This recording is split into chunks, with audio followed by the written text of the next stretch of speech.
Hello everyone, welcome back to my channel. आपका मेरे channel पर बहुत बहुत बहुत ज्यादा स्वागत है दोस्तों। आज मैं आपके लिए एक बहुत अच्छी स्टोरी लेके आई हूँ। छोटी सी स्टोरी है, एनिमल बर्ड वाली स्टोरी नहीं है, एक रियलिटी बेस्ड स्टोरी है। बहुत अच्छी सीख इससे मिलेगी। पूरा देखिएगा वीडियो को, और अपनी इंग्लिश को भी स्ट्रॉन्ग करने में हमें बहुत हेल्प मिलेगी। बहुत सारे नए नए इसमें वर्ड मीनिंग मिलेंगे। ठीक है। एक एनिमल वर्ड वाली जो स्टोरी होती है ना, उसमें जो वर्ड मीनिंग होते हैं वो लिमिटेड होते हैं, क्योंकि वो हर एक स्टोरी में रिपीट होते हैं। पर उससे अलग जो टॉपिक की स्टोरियां होती हैं उनमें अलग वर्ड्स होते हैं। तो दोनों करते रहने से हमारे दोनों तरीके के वर्ड मीनिंग, जो कैजुअल है और जो थोड़े से मॉडिफाइड है, दोनों की अच्छी प्रैक्टिस हो जाएगी। ठीक है। तो चलिए हम अपनी आज की वीडियो को, आज की पढ़ाई को हम शुरू करते हैं। तो आज का जो टॉपिक है वो है द यूजलेस लाइफ। वीडियो को एंड तक देखना दोस्तों, बहुत ज्यादा इंफॉर्मेटिव आपको इसमें वर्ड मिलेंगे जो हमारी डेली यूज की लाइफ के लिए और अपनी इंग्लिश को थोड़ा सा आगे बढ़ाने के लिए हमें बहुत ज्यादा जरूरी है। ठीक है। तो आज का टॉपिक है द यूजलेस लाइफ। इसको क्या प्रोनाउंस करेंगे हम? Useless life. लाइफ मतलब जीवन। यूजलेस का क्या मतलब होता है? बेकार या फिर व्यर्थ, मतलब बेकार है, किसी काम का नहीं है। ठीक। तो वो बेकार जिंदगी के बारे में हम आज का टॉपिक है हमारा। तो हम उसको पढ़ना शुरू करते हैं। A farmer got so old that he could not work the fields anymore. ठीक है। A farmer, फार्मर कौन होता है? किसान।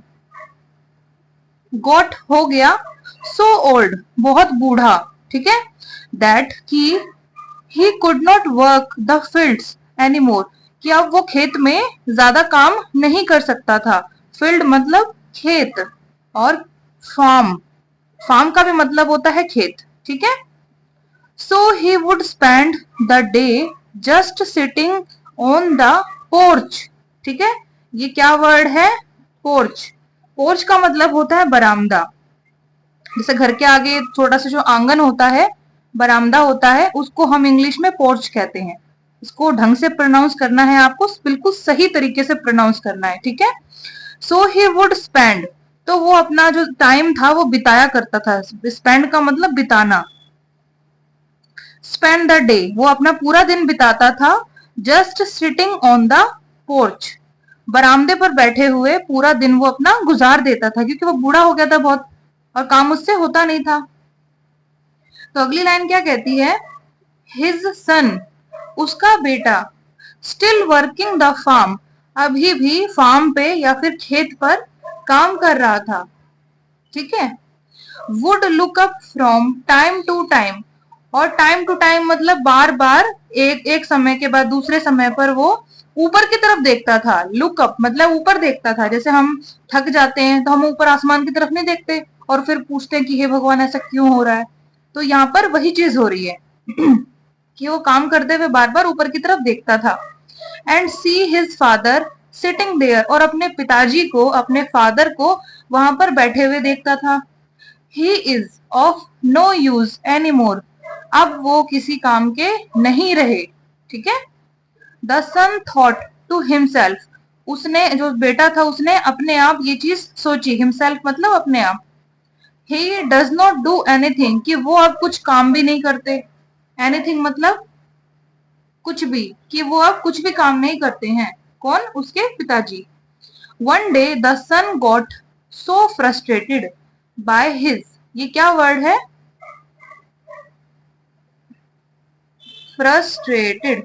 ठीक है। इसको सही से प्रोनाउंस करना है आपको। फ्रस्ट्रेटेड का मतलब होता है निराश। ठीक है। या फिर परेशान। निराश होके, परेशान होके जो गुस्से वाला हमारा बिहेवियर हो जाता है ना, उसको हम फ्रस्ट्रेशन या फिर फ्रस्ट्रेटेड बोलते हैं। ठीक है।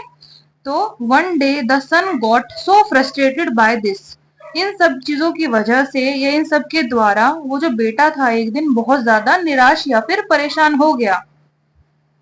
That he built a would coffin, कि उसने एक वुड कॉफिन, वुड मतलब लकड़ी का, और कॉफिन क्या होता है? कॉफिन आपने देखा होगा, ताबूत होता है या फिर शव पेटी का।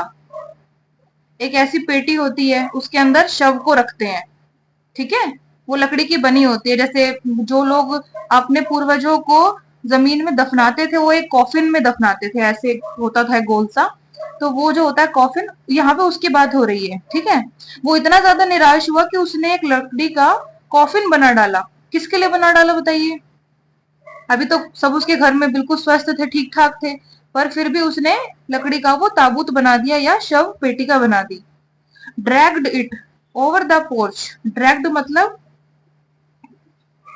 घसीटा, उसको घसीटा ओवर द पोर्च, पोर्च के ऊपर तक, बरामदे के ऊपर तक उस ताबूत को वो घसीटता हुआ लाया। And told his father to get in, और उसने अपने पिताजी को बोला कि इसके अंदर चले जाओ। टू गेट इन मतलब उसके अंदर जाने के लिए उसने बोला। विदाउट सेइंग एनीथिंग, विदाउट का मतलब के बिना, ठीक है। विदाउट सेइंग एनीथिंग, एनीथिंग मतलब कुछ भी कहे बिना, द फादर क्लाइम्ड, इस वर्ड को क्या पढ़ेंगे हम? क्लाइम्ड, ठीक है। क्लाइम्ड इनसाइड, क्लाइम्ड का मतलब होता है चढ़ना, इनसाइड का मतलब होता है अंदर। तो क्या ये बताती है लाइन कि कुछ भी शब्द कहे बिना द फादर क्लाइम्ड इनसाइड, जो उसके पिताजी थे वो उसके अंदर चढ़ गए, ठीक है। After closing the lid, closing का मतलब बंद करना, और आफ्टर का मतलब होता है के बाद। After closing the lid, lid मतलब ढक्कन, ढक्कन बंद करने के बाद the son dragged the coffin to the edge, son ने क्या किया, बेटे ने क्या किया? ड्रैग्ड द कॉफिन, कॉफिन को घसीटा, ठीक है। घसीटा, कॉफिन मतलब ताबूत, उस ताबूत को, उस शव पेटिका को उसने घसीटा टू द एज, एज का मतलब होता है किनारा। किसका किनारा? To the edge of the farm, farm मतलब खेत, ठीक है। उसने उस ताबूत में अपने पिताजी को डाल दिया और उसको खेत के किनारे तक वो घसीटता हुआ ले गया। Where there was a high cliff, जहां पर, कहां पे ले गया वो? वेयर मतलब कहां या फिर जहां, ठीक है। Where there was a high cliff, cliff क्या होता है? इसको ऐसे बोलेंगे हम, क्लिफ, क्लिफ का मतलब होता है चट्टान, जो पत्थर की चट्टाने होती है ना उसको हम क्लिफ कहते हैं। वो उस कहां तक उस ताबूत को घसीटता हुआ ले गया? जहां पर एक बड़ी सी, हाई मतलब बड़ी, बड़ी चट्टान थी वहां पर, वहां तक वो उस ताबूत को घसीटता हुआ लेके आया। As he approached the drop, approached, approached, ठीक है। अप्रोच्ड का मतलब होता है बढ़ना। ड्रॉप, यहाँ पे ड्रॉप का मतलब बूंद नहीं है, वैसे तो ड्रॉप का मतलब बूंद होता है, पर जैसे होता है ना कि आप मुझे वहां तक ड्रॉप कर देंगे, ठीक है, तो उस ड्रॉप का मतलब वैसे होता है गिराना, ठीक है। जब किसी से लिफ्ट लेते हैं हम तो कहते हैं ना कि आप मुझे वहां तक ड्रॉप कर देंगे, तो ड्रॉप वर्ड एक्चुअल में तो उसका हिंदी मीनिंग बूंद होता है और गिराना होता है, लेकिन इंग्लिश में उसको फॉर्मली बोलते हैं हम कि आप मुझे ड्रॉप कर दो, ठीक है। अगर हम उसे कहेंगे कि आप मुझे वहां तक छोड़ दो, तो उस छोड़ने के लिए हमें लीव लगाना पड़ेगा। लीव का मतलब होता है छोड़ना, पर ये इनफॉर्मल हो जाता है, तो इसलिए हम वहां पे ड्रॉप यूज करते हैं, ठीक है। As he approached the drop, जैसे ही उसने उसको गिराना शुरू किया या फिर गिराने के लिए वो बढ़ा, he heard a light tapping on the lid from inside the coffin. Tapping, ठीक है। टैपिंग, टैपिंग का मतलब होता है उंगली से मारना या फिर उंगली से खड़खड़ाना, जैसे दरवाजा खड़खड़ाते हैं ना यूं यूं करके, ऐसे ऐसे, इसको टैपिंग बोलते हैं। उसने क्या सुना? As he approach the drop, जैसे ही उसने गिरना, उसको गिराना शुरू किया या फिर वो गिराने के लिए बढ़ा, he heard a light tapping, उसने एक हल्की सी उंगली से खड़खड़ाने की आवाज सुनी, ऑन द लिड, उस ढक्कन पर, ठीक है। फ्रॉम इनसाइड द कॉफिन, ताबूत के अंदर से उसने ढक्कन पर एक खड़खड़ाने की आवाज सुनी। और क्योंकि उसके अंदर उसके पिताजी थे। ही ओपन इट अप, उसने उसको ऊपर की तरफ खोला। ओपन मतलब खोला, अप मतलब ऊपर। Still lying there peacefully, still मतलब अभी भी, लाइंग मतलब लेटे हुए, देयर मतलब वहां, पीसफुली, पीसफुली मतलब शांतिपूर्वक। ठीक है, अभी भी उसके जो पिताजी थे वहां पर शांतिपूर्वक लेटे हुए थे। The father looked up at his son, पिता ने अपने बेटे की तरफ ऊपर देखा। ठीक है, और क्या कहा? I know you are going to throw me over the cliff. क्या कहता है उसका पापा? कि आई नो, मैं जानता हूं, you are going to throw me, तुम मुझे फेंकने जा रहे हो। थ्रो मतलब थ्रो, ठीक है, थ्रो का मतलब होता है फेंकना। You are going to throw me over the cliff, कि तुम मुझे क्लिफ मतलब चट्टान के ऊपर से फेंकने जा रहे हो, ये मैं जानता हूं। बट बिफोर यू डू, पर जब उससे पहले तुम ऐसा करो, उससे पहले, मे आई सजेस्ट समथिंग, क्या मैं कोई सुझाव दे सकता हूँ? सजेस्ट करने का मतलब होता है सुझाव देना। ठीक है, उसका पिता क्या कहता है कि तुम मुझे फेंकने वाले हो, मैं जानता हूं, पर मुझे फेंकने से पहले क्या मैं तुम्हें कुछ सुझाव दे सकता हूँ? वॉट इज इट, वह क्या है? रिप्लाइड द सन, उसके बेटे ने जवाब दिया कि वह क्या है जो तुम सुझाव दे रहे हो? Throw me over the cliff if you like, क्या कहता है उसका पिता? कि मुझे फेंक दो जैसा तुम पसंद है, या जैसा तुम चाहो। इफ यू लाइक मतलब जैसा तुम चाहो या जैसा तुम पसंद करो, वैसे मुझे फेंक दो। सेड द फादर, ये पिता ने कहा। But save this good would coffin, but पर, सेव मतलब बचा लो, दिस गुड, गुड मतलब अच्छा, वुड मतलब लकड़ी या लकड़ी का कॉफिन, मुझे फेंक दो, पर ये जो लकड़ी का जो ताबूत है इसको बचा लो तुम। Your children might need to use it, तुम्हारे बच्चों को इसकी जरूरत पड़ सकती है। ठीक है, क्या कहता है? ये जो लकड़ी का जो ताबूत है वो तुम्हारे काम आ जाएगा एक तरीके से। वो ये नहीं कह रहा है कि तुम्हारे बच्चे भी उसके अंदर जाएंगे, इसका ये बिल्कुल भी मतलब नहीं है। इसका मतलब ये है कि तुम्हारे बच्चों को लकड़ी की जरूरत हो सकती है। मतलब पिता ने ये कहा कि तुम मुझे तो फेंक दो, कोई बात नहीं, पर ये जो लकड़ी की चीज है ना, इसको बचा लो, क्योंकि इसकी जरूरत तुम्हारे बच्चों को हो सकती है। एक तरीके से वो अपने बेटे का भलाई तो सोच रहा है ना? तो इस स्टोरी को एक बार हम फटाफट से दोबारा दोहराते हैं। तो स्टोरी का टाइटल था द यूजलेस लाइफ, बेकार जिंदगी या फिर बेकार का जीवन। A farmer got so old that he could not work the fields anymore, एक किसान बहुत बूढ़ा हो गया था कि वह अपने खेत पर बिल्कुल भी काम नहीं कर सकता था। So he would spend the day just sitting on the porch, इसीलिए वो अपना पूरा दिन बिताता था बरामदे पर बैठे हुए।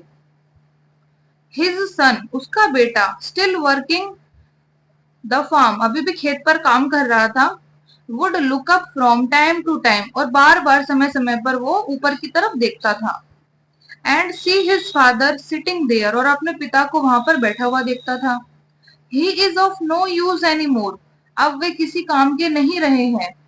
The son thought to himself, उसके बेटे ने अपने आप सोचा, he does not do anything, कि वो अब कुछ करते भी नहीं है। कौन नहीं करते हैं? उसके पिताजी, सिर्फ बैठे रहते हैं। One day the son got so frustrated by this, एक दिन इन सब चीजों को देखकर उसका बेटा बहुत निराश हो गया। That he built a would coffin, और उसने एक लकड़ी का ताबूत या फिर शव पेटिका बना दी। Dragged it over the porch, और बरामदे तक उसको घसीटा। ड्रैग्ड मतलब घसीटना, ठीक है, बरामदे तक उसने उसको घसीटा। एंड टोल्ड हिज फादर, और अपने फादर को बोला, अपने पापा को बोला, टू गेट इन, कि वो उसके अंदर चले जाएं। विदाउट सेइंग एनीथिंग, कुछ भी कहे बिना। द फादर क्लाइम्ड इनसाइड, उसके पिताजी उसके अंदर चढ़ गए। आफ्टर क्लोजिंग द लिड, ढक्कन बंद करने के बाद, the son dragged the coffin to the edge of उसके बेटे ने उस ताबूत को घसीटा to the edge of the farm, ठीक है, खेत के किनारे तक उस ताबूत को घसीटा, where there was a high cliff, जहां पर एक बहुत बड़ी चट्टान थी। As he approached the drop, जैसे ही उसको गिराने के लिए वो बढ़ा, he heard a light tapping on the lid from inside the coffin, उसने ताबूत के ढक्कन पर कुछ खटखटाने की एक हल्की सी आवाज सुनी जो कॉफिन के अंदर से आ रही थी। ही ओपनड इट अप, उसने उसको ऊपर उठाया, किसको, ढक्कन को, ठीक है। स्टिल लाइंग देयर पीसफुली, अभी भी लेटे हुए थे वो शांतिपूर्वक। The father looked up at his son, और पिता ने पुत्र की तरफ देखा या बेटे की तरफ देखा। I know you are going to throw me over the cliff, मुझे पता है कि तुम मुझे चट्टान के ऊपर से गिराने जा रहे हो। बट बिफोर यू डू, पर जब ऐसा करने से पहले, मे आई सजेस्ट समथिंग, क्या मैं तुम्हें कुछ सुझाव दे सकता हूँ। वॉट इज इट, वो क्या है। रिप्लाइड द सन, पुत्र ने जवाब दिया। Throw me over the cliff if you like, मुझे ऊपर से गिरा दो चट्टान के, जैसा तुम्हें पसंद है या जैसा तुम चाहो। सेड द फादर, उसके पिता ने कहा। But save this good would coffin, पर इस अच्छे सी लकड़ी की जो कॉफिन है या ताबूत है उसको बचा लो। Your children might need to use it, तुम्हारे बच्चों को, चिल्ड्रन मतलब बच्चों को, उसकी जरूरत पड़ सकती है। किसकी जरूरत पड़ सकती है, उस वुड की, उस लकड़ी की जरूरत पड़ सकती है। अगर वो ताबूत ही है तो उसको काट के उसके बच्चे किसी और शेप में कुछ और भी तो बना सकते हैं, वो लकड़ी किसी और चीज में भी तो इस्तेमाल की जा सकती है ना। तो उसका जो पापा था, उसका जो फादर था, यही कहना चाह रहा था उससे कि मुझे तो फेंक दो, कोई बात नहीं, मैं तो चला जाऊंगा, लेकिन इस लकड़ी को बचा लो, आगे बच्चों को तुम्हारी जरूरत पड़ जाएगी। मतलब एक पिता अपने पुत्र के भी पुत्रों के बारे में सोच रहा है अपने बच्चों के भी बच्चों के बारे में वो सोच रहा है। बट उसका बच्चा क्या कर रहा है, उसका खुद का बेटा क्या कर रहा है, बताइए, कि पापा बूढ़े हो गए हैं तो उनको फेंक दो। कितना गलत काम वो करने जा रहा था, बताइए। ऐसा कभी करना चाहिए क्या हमें, बिल्कुल भी नहीं करना चाहिए। अगर माँ बाप बूढ़े हो गए हैं तो इसका मतलब ये थोड़ी ना कि वो किसी काम के नहीं रहे हैं और उन्हें इस तरीके से थ्रो आउट कर दो। ऐसा नहीं होता है।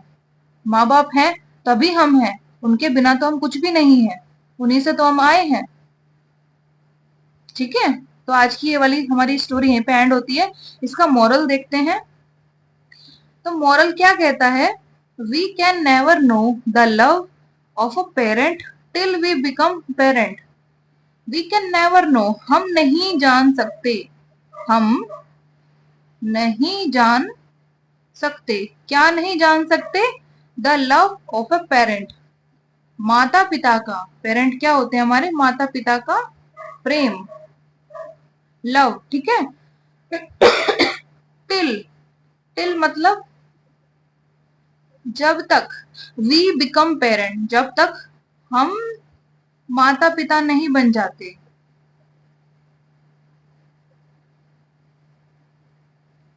ठीक है। क्या कह रहा है मोरल, कि हम माता पिता का जो लव होता है वो हम तब तक नहीं महसूस कर सकते जब तक हम खुद पेरेंट ना बन जाए, खुद खुद माता पिता ना बन जाए। अभी हम बच्चे हैं तो हम जो बच्चे वाला प्यार है ना, सिर्फ वही महसूस कर सकते हैं। पर हमारे पेरेंट हमारे लिए क्या महसूस करते हैं वो हम अभी नहीं समझ सकते। वो कब समझेंगे हम, जब हम खुद उस श्रेणी में आ जाएंगे, खुद उस कैटेगरी में आ जाएंगे, जब हम खुद पेरेंट बन जाएंगे, ठीक है। तब हमें उस फीलिंग का अंदाजा होगा। तो आज की जो हमारी ये स्टोरी थी ना, ये हमें एंड में यही सिखा के गई है कि माँ बाप कितने ही बुजुर्ग या फिर बीमार क्यों ना हो जाए, इंसान को कभी भी अपने माँ बाप को अकेला नहीं छोड़ना चाहिए। और आप छोड़ने की कोशिश करोगे भी ना, तो उस टाइम भी आपके माँ बाप कभी भी आपके बारे में बुरा नहीं बोलेंगे, हमेशा अच्छा ही बोलेंगे उस टाइम पे भी। उस स्टेज पर जब आप उनके साथ ऐसा कर रहे होगे तब भी। तो क्या जरूरी है ऐसा करना? माँ बाप ने पूरी जिंदगी निकाल दी हमें पाल पोस के बड़ा करने में, तो क्या हम उनका बुढ़ापा आराम से नहीं गुजारने दे सकते, बताइए। तो चलिए, आज की स्टोरी हमारी यहीं पे समाप्त होती है। मॉरल में आके मैं थोड़ी सी खुद इमोशनल हो गई। क्योंकि ये जो पेरेंट का मैटर होता है ये थोड़ा सा इमोशनल होता ही है। तो आज की स्टोरी को हम यहीं पर दी एंड करते हैं इसका। और कैसी लगी स्टोरी आप मुझे बताइएगा। वर्ड मीनिंग की प्रैक्टिस दोस्तों आपको खुद करनी है, ठीक है। जो वर्ड इसमें थोड़े से मुश्किल है उनको मैं हिंदी में भी लिख रही हूँ, और जो उनको उच्चारण है, जो उनकी प्रोनाउंसिएशन है, वो भी मैं लिख रही हूँ, ताकि आपको वैसे ना बोलना आए तो उस तरीके से आप उसको पढ़ पढ़ के जोड़ जोड़ के एक एक अक्षर को बोलें। लेकिन प्रैक्टिस तो आपको खुद ही करनी है, तभी आप बोल पाएंगे, ठीक है। आपको अपनी वर्ड पावर स्ट्रॉन्ग करनी है, इस बात का आप लोग ध्यान रखिए। बिना वर्ड पावर के कोई टेंस, कोई मोरल या फिर कोई मॉडल, शुड हैव बीन वगैरह कुछ भी काम नहीं आएगा जब तक आपको वर्ड मीनिंग नहीं आएंगे। तो आपको अपनी वोकैबुलरी को सबसे पहले स्ट्रॉन्ग करना है। तो अब हम अगली वीडियो में मिलेंगे एक नए टॉपिक के साथ। अगर आज की वीडियो आपको अच्छी लगी हो तो प्लीज लाइक, शेयर और सब्सक्राइब कीजिएगा। और आज के लिए बस इतना ही। Thank you very much for watching my video and God bless you all.